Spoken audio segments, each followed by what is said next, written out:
தமிழக மக்கள் அனைவருக்கும் எனது வணக்கம். நம்ம திமுக திருட்டு கும்பல் இருக்குல்ல, திடீர்னு சொல்லிட்டு ஒரு ஒரு ஃபார்முலா வந்து அவங்களுக்கு ஞாபகம் வந்துருச்சு. பழைய ஃபார்முலா. தேர்தல் டைமில் கரெக்டாக இந்த ஃபார்முலாலாம் அப்ளை பண்ணுவாங்க. ஆனால் இப்போ இந்த ஃபார்முலாவை இவங்களுக்கு ஞாபகப்படுத்தி விட்டது யாருன்னா விஜய் அவர்கள். லைக் என்னன்னா, விஜய் எங்கேருந்தே இந்த கூட்டத்தை கூட்டினேன் அப்படின்னு சொல்லிட்டு வைத்தறிச்சலில் பலர் வந்து கேட்க ஆரம்பிச்சிட்டாங்க. அதாவது என்னென்னா, தூத்துக்குடியில் லைக் வந்து ஒரு 2 நாட்களுக்கு முன்னாடி ஒரு பெரிய கூட்டத்தை போட்டாங்க. லைக் என்னென்னா, இந்த ரோட் ஷோ போகிறது மாதிரியும், இவர் வந்து மேலே வந்து சின்ன பசங்களை தூக்கி வச்சு அதை தாண்டி கிட்டார் வாசிக்கிற மாதிரி, அதை தாண்டி வந்து லைக் வந்து லைக் இயேசு கிறிஸ்துவோட புகைப்படத்தெல்லாம் காணிக்கிற மாதிரி மிகப்பெரிய ஒரு க்ரௌடு.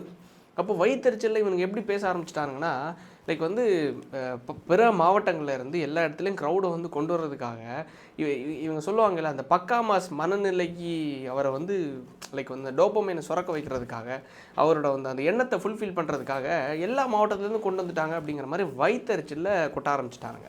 இந்த இடத்துல தெள்ளந்தெளிவாக நான் எல்லா வீடியோலையும் சொல்கிறது என்னென்னா, நான் இந்த விஜய் அப்படிங்கிற ஒரு ஸ்டாண்டை நான் எடுக்கல. விஜய்க்காக நான் பேசுகிறதுக்காக நான் வரல. திமுக தோற்கடிக்கணும் அப்படிங்கிறதுக்காக தான் நான் தினம் எனக்கு கிடைக்கிற இந்த சின்ன சின்ன டைமில் நான் வீடியோஸாக நம்ம மேக் பண்ணிகிட்ருக்கோம்.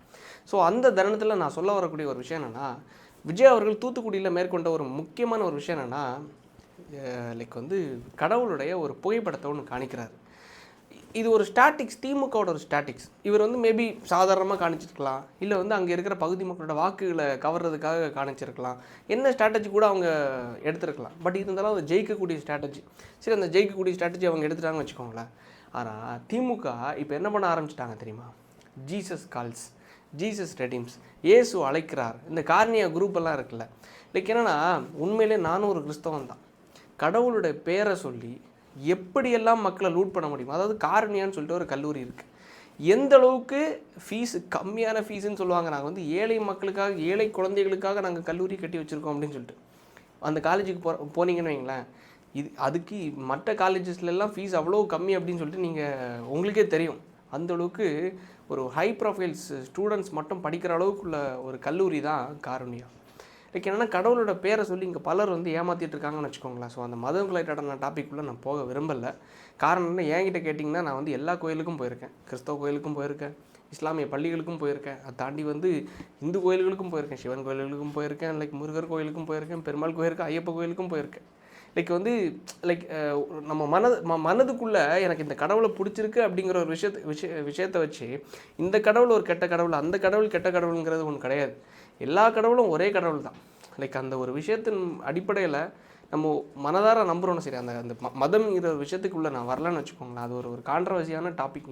எனக்கு என்னென்னா, நான் ஒரு கடவுளை நம்புகிறேன், எல்லா கடவுளும் ஒரே கடவுளாக நம்புகிறேன், அவ்வளோதான். அதுக்குள்ளே நான் போக விரும்பல. ஆனால் அதை தாண்டி கடவுளே இல்லைன்னு சொல்லிட்டு இந்த திருட்டு பயலுங்க இருக்கானுங்க இல்லை, ஜீசஸ் காலுக்கு போயிட்டாருங்க, ஜீசஸ் ரெடீம்ஸ், இயேசு விடுவிக்கிறார், அதை தாண்டி வந்து இன்னொருத்தர் இருக்கார் ஜீசஸ் கால்ஸ்ன்னு சொல்லிட்டு, லைக் அதை தாண்டி மோகன் லாசரஸ் அவர்கள், இவங்க எல்லாருக்கிட்டேயும் போய் ஆதரவு கேட்டு இவங்களோட ஆதரவு கிடச்சிருச்சுன்னா கிறிஸ்தவ மக்கள் ஒட்டுமொத்த மக்களுடைய வாக்குகளும் கிடச்சிடும் அப்படிங்கிறத திமுக நம்புகிறாங்க. திமுக ஒட்டுமொத்தமாக நம்பி விஜய் பக்கம் போகக்கூடிய இந்த மைனாரிட்டி ஓட்ஸ் எல்லாம் விஜய் பக்கம் போயிடக்கூடாதுங்கிறதுக்காக இந்த கிறிஸ்தவ மக்களோட இப்போ தான் போதகர்களை, பாஸ்டர்ஸை சந்திக்க ஆரம்பிச்சிருக்காங்க. இனி அடுத்தது யார் தெரியுமா? இஸ்லாமிய லைக் இந்த பள்ளிகளில் இருப்பாங்கல்ல, லைக் அந்த ஜமாத்தில் இருக்கக்கூடிய நபர்களை போய் நீ சந்திக்க ஆரம்பிப்பாங்க. ஸோ அப்போ கிறிஸ்தவ மக்களோட வாக்குகளையும் ஜமாத்தில் அவங்கள சந்தித்ததுக்கப்புறமா இஸ்லாமிய மக்களோட வாக்குகளையும் கவர்ந்துட்டா விஜய் பக்கம் போகக்கூடிய வாக்குகளை அப்படியே இங்கே நம்ம எடுத்துடலாம். ஏன்னா தெய்வ வாக்கு மாதிரியே எப்படி வந்து இந்த தூத்துக்குடி, அதை தாண்டி திருநெல்வேலி, அதை தாண்டி இங்கே இருக்கக்கூடிய நம்ம லைக் கன்னியாகுமரி, இந்த கன்னியாகுமரிங்கிறது மிகப்பெரிய ஒரு மதம் சார்ந்த ஒரு ஊர். இங்கே ஜாதிங்கிற விட மதம் சார்ந்த ஊர். ஸோ இந்த பகுதி ஒட்டுமொத்தமாக கவர் பண்ணி வச்சுருக்கிறது யாருன்னா இந்த பாஸ்டர்ஸ் தான். ஸோ இந்த குரூப் எல்லாரையும் சந்திச்சுட்டா இந்த மைனாரிட்டி ஓட்ஸ் கிடச்சிரும், சிறுபான்மை மக்களோட வாக்குகள்லாம் கிடச்சிருச்சுன்னா விஜயை அப்படியே புறந்தள்ளிட்டு விஜய் பக்கம் போகக்கூடிய ஓட்டு அப்படியே திமுக பக்கம் நம்ம எடுத்துடலாம். லாஸ்ட் இந்த 10 நாட்கள், இன்னும் கரெக்டாக எலெக்ஷனுக்கு இன்னைக்கு 10ஆம் தேதியா, 20ஆம் தேதியோட டோர் கேன்வசிங் பிரச்சாரங்கள் எல்லாமே முடியுது. ஸோ இந்த பிரச்சாரம் முடிகிறதுக்குள்ளே கரெக்டாக இந்த டைமில் போய் போதகர்கள் எல்லாரையும் சந்திச்சு அவங்களுக்கு தேவையானது எல்லாம் பூர்த்தி பண்ணிட்டோம், அந்த பெட்டிகள் எல்லாம் நிறைச்சிட்டோம்னா நீட்டாக என்ன பண்ணிடலாம், எலெக்ஷனில் ஸ்வீப் பண்ணிடலாங்கிறத திமுக நம்புகிறாங்க. அதாவது ஓட்டுக்காக எந்த அளவுக்கு போயிடுறாங்க பாருங்களேன். இன்னொரு விஷயத்த சொல்கிறேன். எங்கள் ஊரில் நேற்றுக்கு ஒரு கொடூரமான ஒரு சம்பவம் ஒன்று நடக்குது. கரெக்டாக நேற்று நைட்டு வந்து ஒரு மிலிட்ரிக்காரரோட பொண்ணு, அபினான்னு சொல்லிட்டு ஒரு பேர், அந்த பொம்பளை பிள்ளைய வந்து அந்த பொண்ணை வந்து காலேஜ் படிக்கிற பொண்ணு அந்த அந்த என் ஸ்டேஜ் இருக்கணும் என்ன வச்சுக்கோங்களேன். லைக் இந்த இந்த பொண்ணு என்ன பண்ணுறாங்க, இந்த அப்பா வந்து பைக்கில் கூட்டு போகிறாங்க இந்த பொண்ணை. கூட்டு போகும்போது நான் அடிக்கடி நம்ம வீடியோவில் தொடர்ந்து பேசக்கூடிய ஒரு விஷயந்தான், எங்கள் ஊரில் கனிம வளக்கொள்ள அந்தளவுக்கு உச்சத்தில் இருக்குது அப்படிங்கிற ஒரு விஷயத்தை நம்ம தொடர்ந்து பேசிகிட்டு இருக்கோம். ஸோ இந்த கனிம வளக்கொள்ள உச்சத்தில் இருக்கிறனால தொடர்ந்து டெய்லி ஆயிரக்கணக்கான லாரிகள் அந்த இடத்த கிராஸ் ஆகுது அப்படிங்கிற ஒரு விஷயத்தை பதிவு பண்ணிட்டு வந்தோம்ல. ஸோ அந்த விஷயத்தை பதிவு பண்ணதுக்கப்புறமா மனோ தங்கராஜ் அவரோட பதவி பறிக்கப்பட்டது. அதுக்கு நான் மட்டும் காரணம் கிடையாது, நீங்கள் மட்டும் காரணம் கிடையாது, நம்ம எல்லாருமே, நாம் தமிழர் கட்சி, டிவிக்கே, நீங்கள், நாங்கள், நம்ம தொடர்ந்து பேசுனது எல்லாருக்கான ஒரு முயற்சி தான் அமைச்சரை தூக்குனாங்க. அந்த கெட்ட பேர் உச்சத்துக்கு போச்சு. அமைச்சரை தூக்குனதுக்கப்புறமாச்சும் அட்லீஸ்ட் இது குறையும் அப்படிங்கிறது 1000 லாரிகள் ஒரு 100ஆவோ இல்லை 200ஆவோ குறையும், அது மூலமாக ஏதோ ஒன்று கனிமூலங்களை கடத்துறது தடுக்கப்படும் அப்படிங்கிற ஒரு விஷயம் நோக்கத்தை பார்த்தா, நேற்று இரவு அந்த அப்பாவோட கண்ணுக்கு முன்னாடியே பைக்கு ஆக்சிடெண்ட் ஆகி அந்த பொண்ணு துடிக்க செத்து போகிறாங்க. எப்படி இருக்குன்னு யோசிச்சு பாருங்களேன்.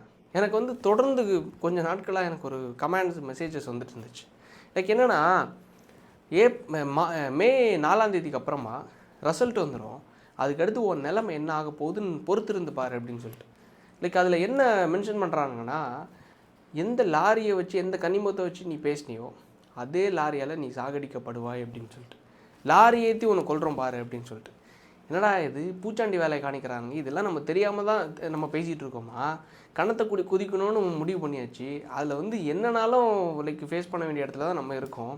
ஸோ இவனுங்க காட்டுற இந்த பூச்சாண்டி வேலைகள் இருக்குல்ல, அதே மாதிரி தான் என் வீட்டில் கஷ்டப்பட்டு நம்ம வளர்த்து ஒரு பிள்ளையாக்கி இந்த அளவுக்கு வரும்போது, இன்னொரு வீட்டில் அதே மாதிரி தான் ஒரு பிள்ளைக்கு மரணம் நிகழும்போது நம்ம சும்மா அட்லீஸ்ட் பேசணும்ல, அட்லீஸ்ட் அதுக்கு ஏதாச்சும் ஒரு ஒரு ஒரு இனிஷியேட்டிவ் நம்ம எடுக்கணும்ல. நம்ம மக்கள் எதுவுமே எடுக்காதனால தான் இந்த அரசியல்வாதிகள் எப்படி புரிஞ்சுட்டாங்க தெரியுமா? இங்கே இருக்கிற மனோ தங்கராஜ் அவர்களால் தான் இங்கே கெட்ட பேர். தெளிவாக ஒரு விஷயத்தை புரிஞ்சுக்கோங்க, இங்கே பத்மநாபபுரம் தொகுதியோட எம்எல்ஏவாக இருந்த, அமைச்சராக இருந்த மனோ தங்கராஜ் அவர்களுக்கு மேலே தான் கெட்ட பேர் இருந்துச்சு. ஸோ என்ன பண்ணிடலாம், மனோ தங்கராஜை மாற்றிடலாம்.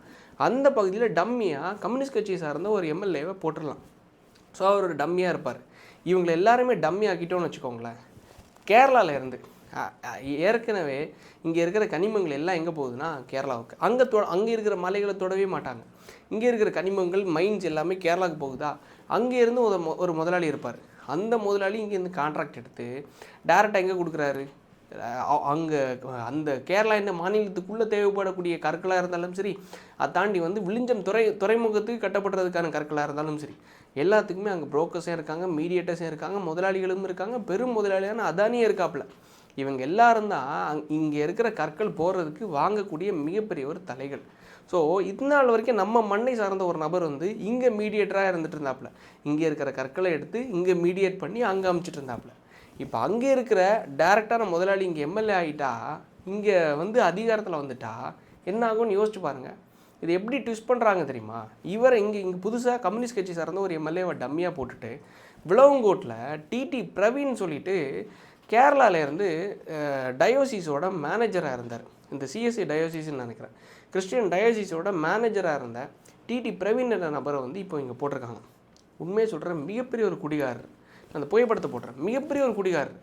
அது வந்து எப்படின்னா, லைக் டயோசிஸ்க்கு கீழே பல கல்லூரிகள் இயங்கிட்டு இருக்கும், லைக் வந்து ஸ்கூல்ஸ் இயங்கிட்டு இருக்கும். இதில் ஒவ்வொரு பதவிகளை போடுறதுக்கு 40 லட்சம் 50 லட்சம் 60 லட்சம்னு தொடர்ந்து பல வருஷமாக சம்பாரித்து கோடிகளை புரண்டு அந்த கான்ட்ராக்டு இந்த கான்ட்ராக்டு, லைக் வந்து பில்டிங் கான்ட்ராக்டு, டயோசிஸ் கீழே என்னென்ன சம்பாதிக்க முடியுமோ கிறிஸ்தவ மக்களை வச்சு சம்பாரிச்சுட்டு கடைசியில் அதே லாபியை வச்சு கன்னியாகுமரி மாவட்டத்துக்குள்ளே இருக்கக்கூடிய 6 தொகுதிகளில் ஒரு தொகுதியான விளவங்கோடு தொகுதிக்குள்ளே தன்னோட இன்ஃப்ளூயன்ஸை பயன்படுத்தி வாங்கியிருக்காப்புல. அந்தளவுக்கு இங்கே ஒரு கேண்டிடேட் இல்லையா அப்படிங்கிறதான் ஒரு கேள்வி. சரி, அது கேண்டிடேட் இல்லையாங்கிறத தாண்டி இவர் ஒரு பாஸ்டர் அப்படிங்கிற ஒரு அந்த ஒரு பிம்பம் இருக்குல்ல, அந்த பிம்பத்தை வச்சு கன்னியாகுமரி மாவட்டத்து மக்களை ஈஸியாக லைக் வந்து நம்ம ஏமாற்றிடலாம் அப்படிங்கிறத இந்த திமுக கூட்டணியும் காங்கிரஸ் இந்த கட்சிகள் எல்லாமே நம்புகிறாங்க. உண்மையிலே அதுதான் நெசம். எங்கள் ஊர் மக்கள் யார் சொன்னால் எதை கேட்குறாங்களோ இல்லையோ, பாஸ்டர் சொன்னால் கண்ணை மூடிட்டு கேட்பாங்க. அவர் நல்லவரோ கெட்டவரோ கண்ணை மூடிட்டு கேட்பாங்க. ஆனால் அந்த பாஸ்டர் செய்யக்கூடிய மொள்ள மாதிரித்தனங்களை நம்ம எடுத்து சொன்னாலும் புரிஞ்சிக்கணும். இந்த மதத்தின் சார்பாகவும் ஜாதியின் சார்பாகவும் இருக்கக்கூடிய மக்கள். ஆனால் இங்கே பெரும்பாலும் இருக்கக்கூடியது இதை கவர் பண்ணணும்னு நினைக்கிறது எது தெரியுமா? மதம். ஸோ குமரி மாவட்டத்து மக்கள்கிட்ட நான் சொல்லக்கூடிய ஒரு விஷயமா இருந்தாலும் சரி, என்ன தெரியுமா, தயவு செஞ்சு இந்த மதத்தின் ஒரு பார்வையில் இந்த தேர்தலை அணுகாதீங்க. யார் நல்லவர் வல்லவர், யார் மக்களுக்காக பணியாற்ற வராரு அப்படிங்கிறத ஒரு விஷயத்தை பாருங்கள். நாம் தமிழர் கட்சி, நான் ஒரு விஷயத்த சொல்கிறேன், நேற்றுக்கு நாம் தமிழர் கட்சி சார்ந்த வேட்பாளராக இருக்க பத்மநாபபுரம் தொகுதியோட வேட்பாளராக இருந்த சீலன் அவர்கள் நேற்று நைட்டு தொடர்ந்து போராட்டம் பண்ணார். அவர் மட்டும் கிடையாது, அவர் இந்த போராட்டம் மட்டும் கிடையாது, தொடர்ந்து பல போராட்டங்களை மேற்கொண்டு இருந்தாங்க. ஹிம்லர் அவர்களாக இருந்தாலும் சரி, என்னோட நண்பர் ஹிம்லர் அவர்களாக இருந்தாலும் சரி, தொடர்ந்து போராட்டம் பண்ணார். ஸோ இவங்களோட கள போராட்டமும் மிகப்பெரிய ஒரு பங்கு இருக்குது இந்த கனிம வளங்களில். இதை தாண்டி டிவிக்கேவும் இப்போ புதுசாக வந்திருக்காங்க. நீங்கள் இவங்களுக்கு கூட வாய்ப்பளிக்கலாம். டிவிக்கேக்கும் உங்களோட பொண்ணான வாக்குகளை போடுங்க, இல்லை நாம் தமிழருக்கு கூட போடுங்க. ஆனால் தயவு செஞ்சு இந்த மதத்தின் ஒரு ஒரு ஒரு பிம்பத்தை வச்சு மக்களை இப்படி இந்த மதத்தை வச்சு நம்ம பிடிச்சிடலாம். ஸோ இந்த மதத்தை வச்சு பிடிச்சதுக்கப்புறமா என்ன தான் கனிம வளங்களை நம்ம இங்கே எடுத்துகிட்டு போனாலும் சரி, பாஸ்டர் தானையா எடுக்கிறாரு, அவரோட தேவைக்கு எடுக்கலாம். பாவம், அவருக்கு ஏதாவது தேவைகள் இருக்கும்.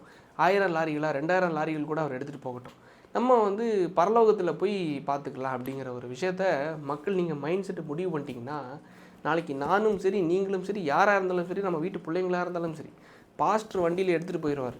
நாளைக்கு அந்த வண்டியில் அடிபடுறது நம்ம பரலோகத்தில் போய் தான் அந்த அடுத்த திருப்பி பாஸ்டர் எடுத்துகிட்டு போகிறத நம்ம பார்க்கணும். நான் ஏன் இது வந்து சொல்கிறேன்னா, விஜய் அவர்களோட கூட்டத்தில் முதல்ல இந்த மைனாரிட்டியோட இந்த அரசியல் ஸ்டார்ட் ஆகுது.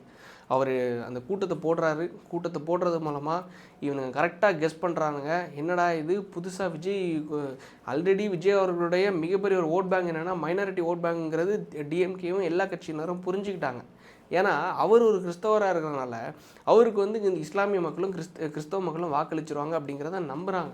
ஆனால் ஆக்சுவலாக உண்மை என்ன தெரியுமா, கிறிஸ்தவ மக்கள் இஸ்லாமிய மக்கள் மட்டும் கிடையாது, எல்லாருமே திமுக எதிர்ப்பு வாக்காளர்களாக இருக்கக்கூடிய எல்லாருமே விஜய்க்கு வாக்களிக்கணும், புதுசாக வர்றவங்களுக்கு ஒரு வாய்ப்பு கொடுக்கணும் அப்படிங்கிற ஒரு எண்ணம் இருக்குது. சீமான் அவர்களுக்கும் அதே ஒரு ஒரு பேஸ் தான். இவருக்கும் என்னென்னா புதுசாக வர்றவங்களுக்கு ஒரு வாய்ப்பு கொடுக்கலாம் அப்படின்னு சொல்லிட்டு. ஆனால் சீமானை தாண்டி மிகப்பெரிய ஒரு மாஸ் என்கிறது விஜய் அவர்களுக்கு இருக்கிற காரணத்தினால எல்லாருமே என்னென்னா இந்த பக்கம் வராங்க.